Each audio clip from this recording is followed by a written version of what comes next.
I'm wondering if you could give us and our listeners a sense of why you sat down and decided to compose this book. But there was a time when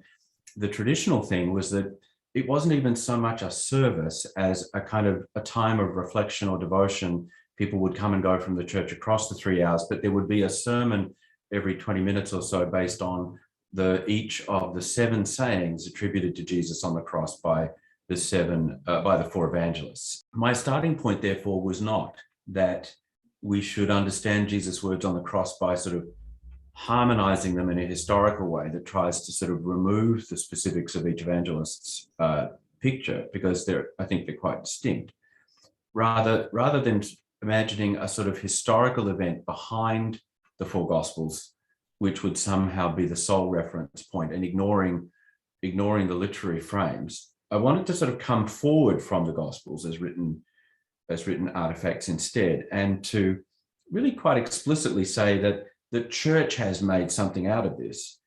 which isn't what was necessarily inherent or originally in the gospel intentions at all. It's not about the authorial intentions of the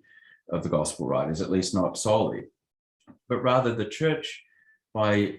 looking across the accounts and saying that there were these 7 words and then turning them into this traditional devotion, which has also of course been the subject of some great works of art like Haydn's 7 Last Words and so forth,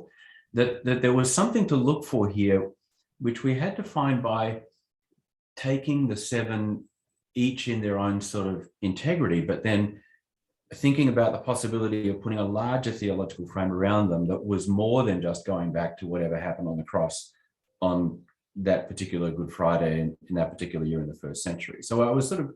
willing to be explicit about the fact that there is something in this that's constructive theology and not just biblical studies.